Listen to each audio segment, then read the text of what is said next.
Ketika dunia Islam terpecah oleh sekat mazhab dan kebencian, satu suara muncul dari timur. Suara yang menolak membenci hanya karena berbeda pandangan.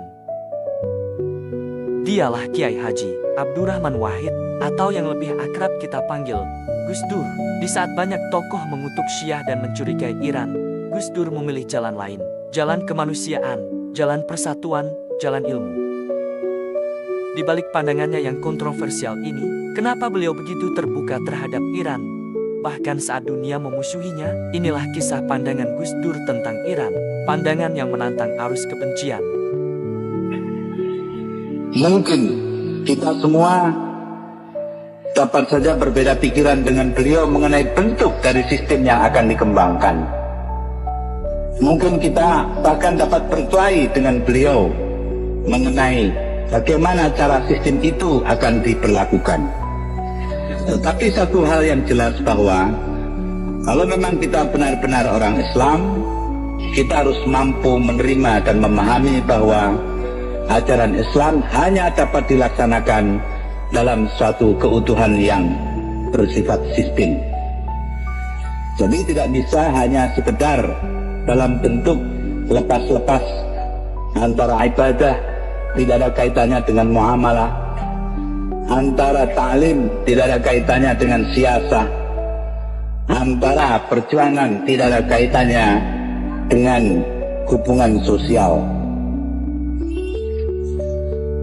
Semuanya itu harus dijalin dengan satu ikatan tauhid yang kuat, dengan suatu ketundukan yang mutlak kepada hukum-hukum agama. Bahwa ketundukan mutlak kepada hukum agama dapat diwujudkan dalam bentuk legislasi atau dalam bentuk pengembangan etika sosial, itu hanyalah perbedaan di dalam cara kita menerapkan Islam dalam kehidupan kita. Tetapi sekali Islam kita terapkan, maka penerapannya harus menyeluruh, harus meliputi sisi-sisi kehidupan yang berbagai-bagai. Karenanya, saya rasa tidaklah salah kalau kita katakan bahwa Al-Maghfurlah Imam Ruhollah Khomeini adalah tapak dari sistem yang berlandaskan kepada ajaran Islam, sedangkan ajaran itu sendiri dibawakan dari hadirat Allah Subhanahu wa taala kepada kita oleh junjungan kita Nabi Muhammad sallallahu alaihi wasallam. Tentunya di kemudian hari akan ada sisi-sisi lain dari pengembangan kehidupan kaum muslimin yang memerlukan kesungguhan, tekad yang keras, keuletan luar biasa untuk diwujudkan secara nyata dalam kehidupan. Itu tidak lain merupakan penerusan dari apa yang telah dirintis oleh Imam Ruhollah Khomeini. Karena memang secara demikian, dari satu ke lain tahap memerlukan waktu yang sangat panjang. Karena tiap-tiap tahap harus dikonsolidasikan, harus dikokohkan, dan harus disediakan kemungkinan-kemungkinan pengembangannya. Kalau tidak, maka apa yang telah dicapai akan dapat segera runtuh dalam sekejap mata, sebagaimana yang terjadi pada komunisme yang kita lihat dalam 5 tahun terakhir ini.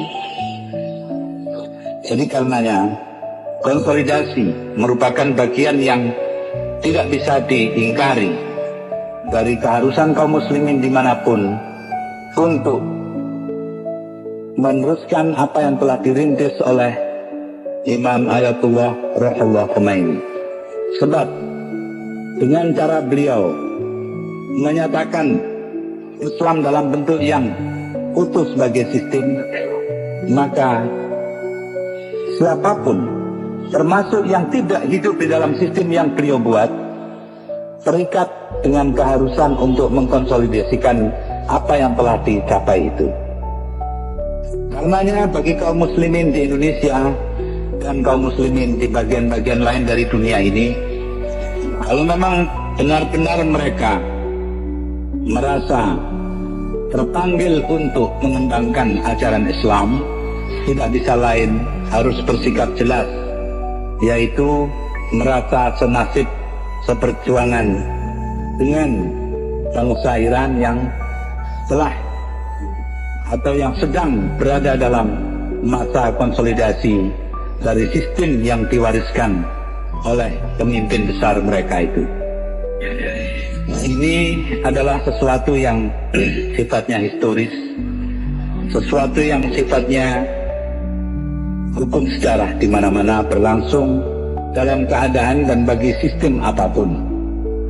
Kita semua adalah orang yang mempelajari sejarah secara luas, bukan orang yang sempit pandangan, yang sekedar hanya mengambil sisi-sisi kita saja.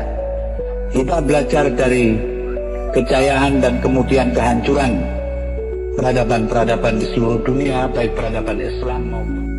Di tengah dunia yang sering terbelah oleh perbedaan, Gus Dur menunjukkan bahwa kebenaran tidak selalu berada di pihak mayoritas, dan bahwa keberanian berpikir terbuka adalah bentuk tertinggi dari keimanan. Ia tidak memilih jalan kebencian, tapi jalan kasih sayang. Ia tidak terjebak pada sekat mazhab, tapi merangkul semua yang menginginkan kebaikan. Dan hari ini, ketika banyak dari kita mulai mudah menghakimi, barangkali kita perlu kembali bertanya, apa arti Islam tanpa cinta? Apa arti perjuangan tanpa keadilan? Dan apakah kita cukup berani meneladani keberanian moral seorang Gus Dur? Karena dunia ini tidak butuh lebih banyak pembenci, dunia butuh lebih banyak Gus Dur.